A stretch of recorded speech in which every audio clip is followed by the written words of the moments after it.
जी, binomial theorem हम लोग कर रहे थे। बाइनोमियल थ्योरम पे ये दूसरा लेक्चर है, एक्सरसाइज 8.2। बल्कि तीसरा लेक्चर है बाइनोमियल थ्योरम पे। Exercise 8.2 question number 7 first part आपके सिलेबस पे इंक्लूडेड है। क्वेश्चन नंबर 7 है, find the coefficient of x की power 5 in the expansion of x square minus 3/2 x की पावर 10। जो पिछला क्वेश्चन हमने किया 6 का फर्स्ट पार्ट, उस क्वेश्चन में भी हमने एक स्पेसिफिक टर्म फाइंड करनी थी। उसमें ये था कि हमारे पास हमने एक्स फोर टर्म फाइंड करनी थी और एक ही जगह पे एक्स की वैल्यू थी एक्सपेंशन में ना, सिर्फ ए जो बी टर्म था उसमें एक्स आ रहा था, इसमें दोनों टर्म्स में एक्स आ रहा है, तो इसको भी फॉर्मूला वही यूज़ करना है, लेकिन सिंप्लीफिकेशन कैसे करनी है देखते हैं। Here A is equal to x square, x is equal to minus 3/2x and n is equal to 10। ये किससे हम लोग इसको चेक कर रहे हैं? बाइनोमियल थ्योरम जो हमने किया था, a प्लस एक्स की पावर n। तो उस जो सीरीज में a की जगह पर यहाँ पर एक्स स्क्वायर है, x की जगह पर -3/2x है और n की जगह पर 10 है। टी आर प्लस वन का फॉर्मूला कल मैंने आपसे कहा था आपने याद कर लेना है। टी आर प्लस वन यानी आर प्लस वंथ टर्म फाइंड करने के लिए हमें इस फॉर्मूले में वैल्यू पुट करनी पड़ती है। एन सी आर ए की power n minus r x की power r, right. N C r, अगर हमने r plus one term find करनी है यानी उससे एक कम, एन सी आर ए की पावर में एन माइनस आर और एक्स का एक्सपोनेंट है आर। इसको पावर्स भी कहते हैं, एक्सपोनेंट भी कहते हैं, इंडेक्स भी कहते हैं। ए की पावर में है एन माइनस आर और एक्स की पावर है r. T r plus one is equal to, अब एन ए और एक्स की वैल्यू जो हमारे क्वेश्चन के अकॉर्डिंग है हम इसमें पुट करेंगे। 10 की 10 सी आर, आर हमें अभी नहीं पता, हमने पता लगाना है, लेकिन ए की वैल्यू पता है, एन की वैल्यू पता है और एक्स की वैल्यू पता है। एन की जगह आ गया 10, ए की जगह आ गया एक्स स्क्वायर और एक्स की जगह आ गया 3/-2x। अब इसको सॉल्व करेंगे एक्स की वैल्यूज़ के लिए। 10 सी आर ऐसे ही आ जाएगा, एक्स की पावर आ जाएगी 2 इंटू 10 माइनस आर और इधर से -1 कॉमन आ गया, 3 आर ओवर 2 की पावर एक्स आर और एक्स की पावर आर। इसको अलग अलग पावर्स को करके लिखा है जस्ट। क्यों? क्योंकि हमने एक्स की जो पावर है उसको सेपरेट करना है। अब यहाँ पर 10 सी आर आ गया, एक्स की पावर आ गई 20 - 2r, जस्ट ब्रैकेट्स को ओपन किया और जो नीचे थी पावर्स उनको ऊपर ले आए और उस पावर्स जो है वो नेगेटिव हो गई। यहाँ पर आ गया 2 की पावर माइनस आर, एक्स की पावर माइनस आर। फिर बता रही हूँ इसलिए कर रहे हैं क्योंकि हमने एक्स की पावर को अलग करना है, इकट्ठा करना है और पता चलाना है कि एक्स की पावर इस पूरी टर्म में क्या आती है। तो यहाँ पर x है उसकी पावर है 20 - 2r, एक x ये है इसकी पावर है -r। बेसिस सेम हो तो पावर्स ऐड हो जाती हैं, x की पावर आ जाएगी 20 - 2r माइनस r। इसको सिंप्लीफाई करेंगे तो हमारे पास आ जाएगा 20 - 3r और बाकी जो है वो एज इट इज लिख देंगे। x की पावर है 20 - 3r। For term involving x की power 5 we must have x की power 20 - 3r is equal to x की पावर 5। हमें x की पावर 5 चाहिए ना, यानी 20 - 3r की जगह पे हमें 5 चाहिए। तो हम r की वैल्यू इसको सॉल्व करके फाइंड कर लेंगे। 20 - 3r is equal to 5. This implies that -3r is equal to 5 - 20. This implies that -3r is equal to -15 and r is equal to 5. अब हमारे पास वो टर्म आ गई, उस टर्म का नंबर आ गया जिस टर्म में x की पावर 5 आएगी। ये डायरेक्ट हम नहीं बता सकते, हमें इस तरह से इसको सॉल्व करके ही फाइंड करना पड़ेगा, राइट। अब वो टर्म आ गई जिसमें r की पावर 5 आएगी, वो टर्म फाइंड करने के लिए वो अब टर्म फाइंड करेंगे by putting the values in the formula जो गिवन था टी आर प्लस वन का। टी आर प्लस वन की जगह पे, बल्कि आप इसमें अब डायरेक्ट पुट कर लें ताकि आपकी जो है वो हमने सिंप्लीफाई करके रखा हुआ है फॉर्मूला, तो उसमें वैल्यू पुट करते हैं ये वाला जो है, ठीक है। उसी फॉर्मूले को सिंप्लीफाई किया हुआ था ना टी आर प्लस वन को, तो अब r की जगह पे 5 डाल देना है, that's it. t5 + 1 is equal to 10c5 x की पावर 20 माइनस 3 इंटू 5 माइनस 1 की पावर 5 3 की पावर 5 2 की पावर माइनस 5। इसको सॉल्व कर लें, आपके पास आ जाएगा t की पावर 6, 10 से 5 आता है 252। कैलकुलेटर की हेल्प से फाइंड किया, x की पावर आ जाएगा 20 माइनस 15 माइनस 1 की पावर 5 ओड नंबर है तो माइनस 1 आएगा जब हम सॉल्व करेंगे। 3 की पावर 5 और 1/2 की पावर 5 लिख दिया क्योंकि पावर नेगेटिव थी। इसको सिंप्लीफाई किया तो -252 x5 243 1/30 243 3 की पावर 5 करके फाइंड किया। 2 की पावर 5 होती है 32, जस्ट ये लिख दिया, मल्टीप्लाई किया और इस तरह से इसको अगर कटिंग हो रही थी 2 से हमने कटिंग करके सॉरी 4 से कटिंग हो रही थी करके हमने यहाँ पर ये फ्रैक्शन लिख दी। Hence coefficient of x5 is equal to -5 minus 15,309/8। बस इतना ही क्वेश्चन हम लोगों ने करना था। क्वेश्चन गिवन था, पूरा एक्सपेंड नहीं करना था। ये देखें इस क्वेश्चन में पावर क्या थी, 10 थी। यहाँ तो आप पूरा 11 टर्म्स निकालते और फिर उसमें चेक करते कि फिफ्थ टर्म कौन सी है। तो हम लोगों ने इस तरह से नहीं किया, हमने टर्म का क्योंकि हमें फॉर्मूला आता है उसमें एन ए और एक्स की वैल्यूज पुट की, और क्योंकि हमें टर्म भी नहीं ना पता, टर्म का नंबर भी नहीं पता कि किस टर्म में आता है, उस टर्म का नंबर फाइंड करने के लिए हमने इसको सिंप्लीफाई किया और एक्स की जो वैल्यू है वो फाइंड की, सारा इकट्ठा करके सिंप्लीफाई करके। जो एक्स की वैल्यू है, हम एक्स की पावर है उसकी जगह पे हमें 5 चाहिए, उसको इक्वेट करके 5 से हमें आर की वैल्यू मिल गई, यानी टर्म का नंबर मिल गया, और फिर हमने उसमें सिंपली वैल्यूज पुट करके कोफिशिएंट निकाल लिया एक्स की पावर 5 का।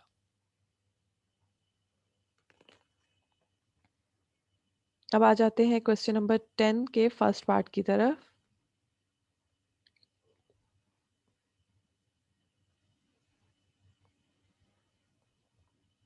दरअसल स्मार्ट सिलेबस की वजह से ना थोड़ा सा ये मसला हुआ है कि जो इजी क्वेश्चंस थे, जैसे ये फॉर्मूला था टर्म वाला, इससे रिलेटेड जो इजी क्वेश्चन थे वो स्किप हो गए हैं। इसलिए आप लोगों को थोड़ा सा मुश्किल लगता है कि हर क्वेश्चन ही मुश्किल आ रहा है। अगर आपने ज़्यादा प्रैक्टिस करनी है तो आप वो जो बाकी वाले क्वेश्चन हैं उन्हें कर सकते हैं। फॉर्मूला कोई मिस नहीं हुआ, मेथड कोई मिस नहीं हुआ स्मार्ट सिलेबस की वजह से।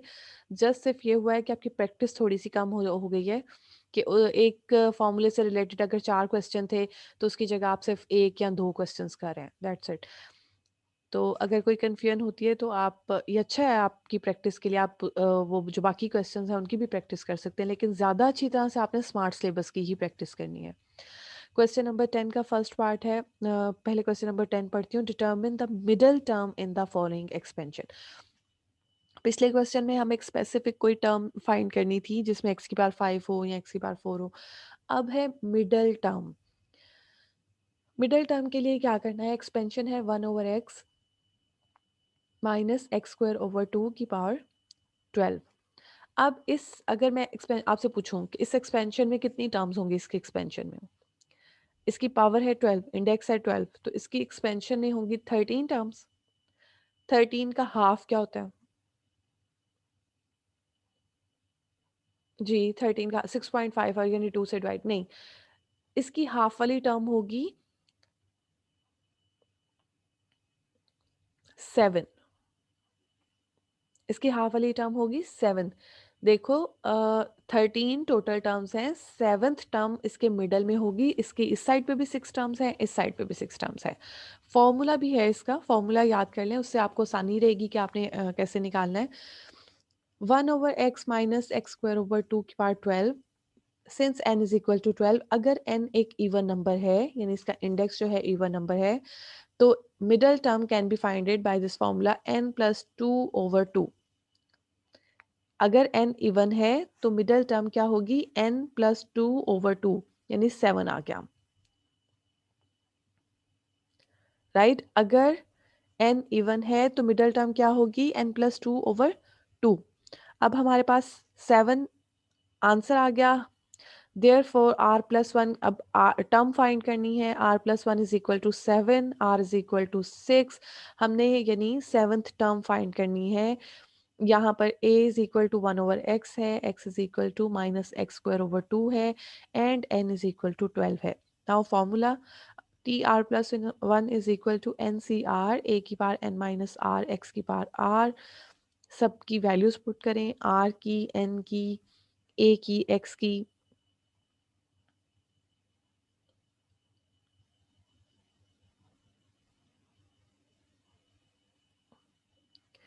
और फिर उनको सिंप्लीफाई करके आंसर निकाल लें। यह आ जाएगा 924 1/x की पावर 6 x की पावर 12/64, इसको सिंप्लीफाई करके लिख दिया, या 231/16 x की power 6। Thus the middle term of the given expansion is 231/16 x की पावर 6। अच्छा, अब ये वैसे तो नेक्स्ट क्वेश्चन आपके सिलेबस में नहीं है, लेकिन फॉर्मूला करवाने के लिए मैं आपको बता रही हूँ। अगर तो n इवन हो, यानी जो आपकी एक्सपेंशन की का इंडेक्स है वो इवन हो, तो फिर उसका मिडल टर्म फाइंड करने का फॉर्मूला है n प्लस 2/2। तो वो आपका कोई आंसर आएगा, वो आपकी मिडल टर्म होगी। लेकिन अगर n ओड है, अगर n आपका ओड है, तो फिर क्या फॉर्मूला होगा? अगर n आपका 11 है तो मिडल टर्म कैसे फाइंड करेंगे?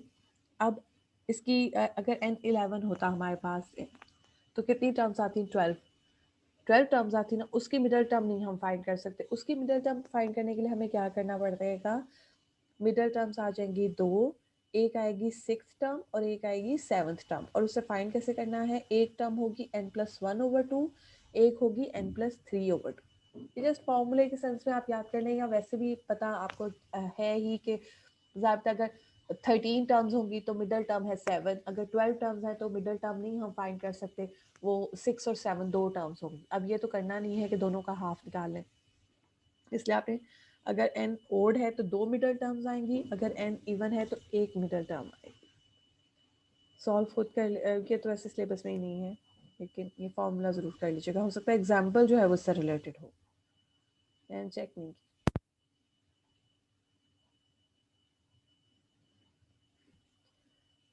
अब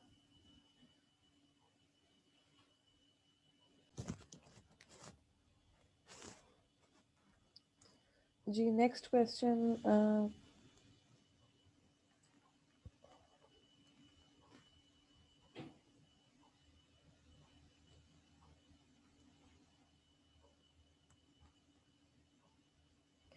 क्वेश्चन नंबर 10 का ही सेकेंड पार्ट है।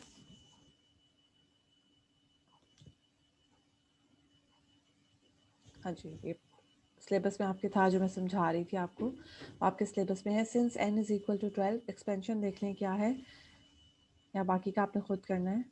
एक्सपेंशन ये है 3/2 की 3/2x माइनस 1/3x की पावर 11, n इसमें 11 है, और a है 3/2x, x है 1/3x। तो अब आपने इसकी मिडल टर्म फाइंड करनी है। मिडल टर्म फाइंड करने का फॉर्मूला क्या है? अगर n जो है वो ओड हो तो हमारे पास दो मिडल टर्म्स आती हैं, वो कौन सी होगी? एक सिक्स टर्म होगी, एक सेवन टर्म होगी।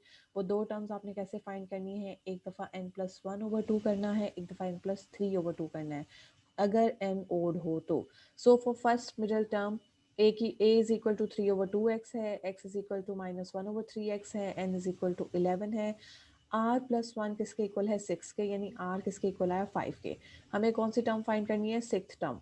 फॉर्मूला हमें आता है, उसमें वैल्यूज पुट करें और इसको सिंप्लीफाई अब आपने खुद कर लेना है। 11 5 भी कैलकुलेटर से निकालना है, 3 की पावर 6 भी कैलकुलेटर से आ जाएगी।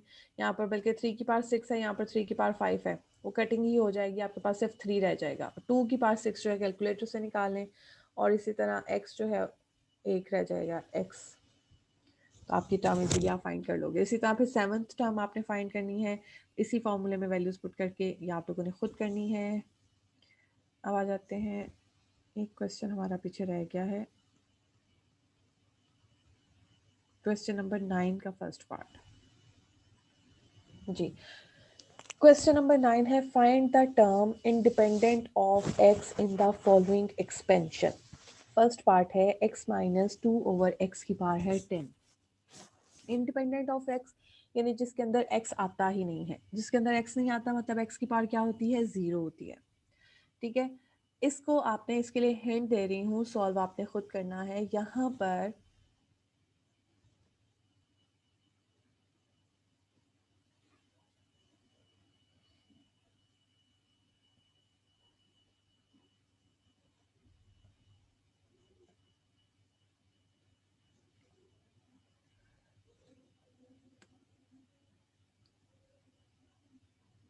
x माइनस 2 ओवर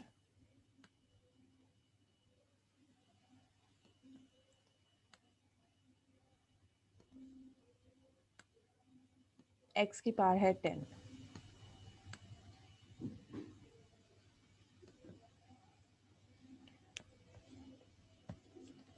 यहाँ पर n किसके इक्वल है? n है 10। a किसके इक्वल है? a है x के इक्वल। और जो एक्सपेंशन में x था वो x किसके इक्वल है? वो है -2 ओवर x के।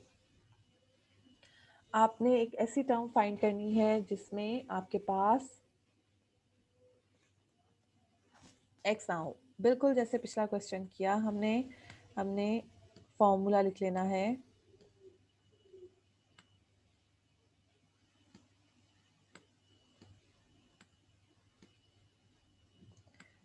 tr+1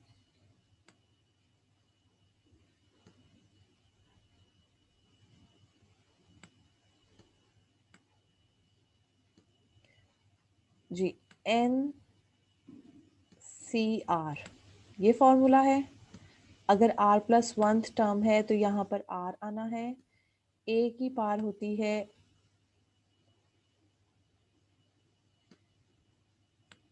n माइनस r, और x की पावर क्या होती है?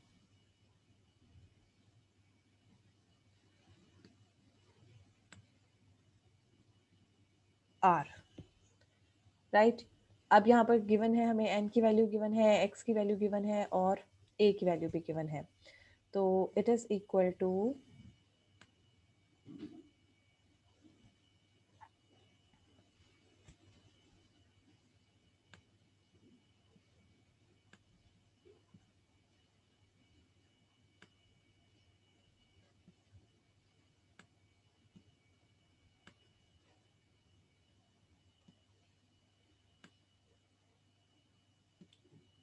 10Cr और x की पावर है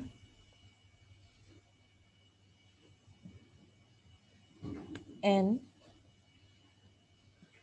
माइनस r, राइट। और -2 ओवर x की पावर क्या है?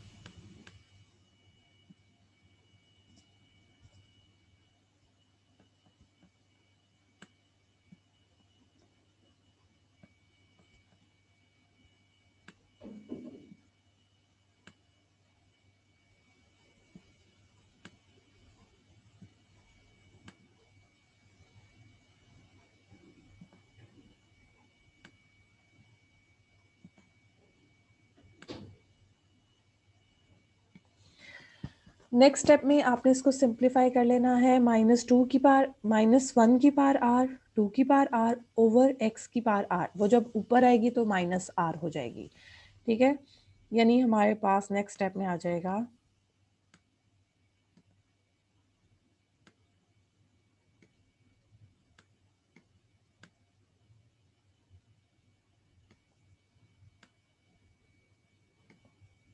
10Cr और x की पावर क्या आ जाएगी?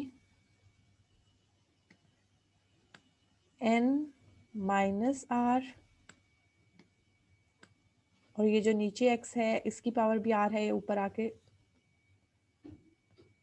-r हो जाएगी। यहाँ पर भी -r आ जाएगा।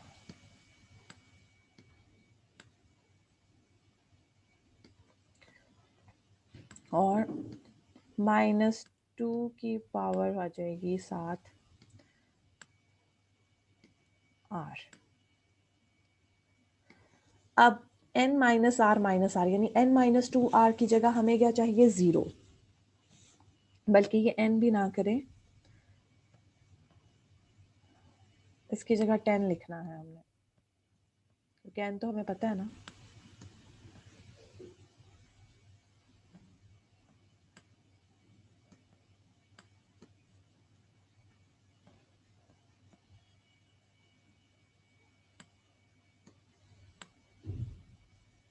सिर्फ r की वैल्यू हमें नहीं पता, n की वैल्यू तो हमें पता है।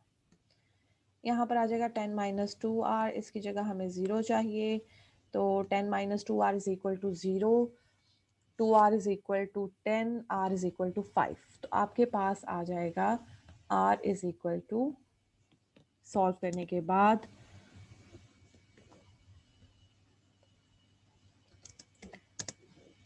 r इज इक्वल टू 5, और फिर इस फॉर्मूले में आपने वैल्यू पुट करनी है, r की जगह पे 5, यानी 6th टर्म होगी ऐसी जिसमें x आपके पास नहीं आएगा, इसको सॉल्व कर लीजिएगा और आपका आंसर आ जाएगा। -2 की पावर 5 है, नेगेटिव एक टर्म आएगी 10c5, कैलकुलेटर की हेल्प से फाइंड कर लीजिएगा, और 2 की पावर 5 आ जाएगी, और वो उन दोनों को मल्टीप्लाई करके आपका कोफिशिएंट आ जाएगा। अब ये क्वेश्चन हो जाएगा आपसे खुद। आज एक्सरसाइज 8.2 कंप्लीट हो गई, नेक्स्ट लेक्चर में इंशाल्लाह 8.3 स्टार्ट करेंगे।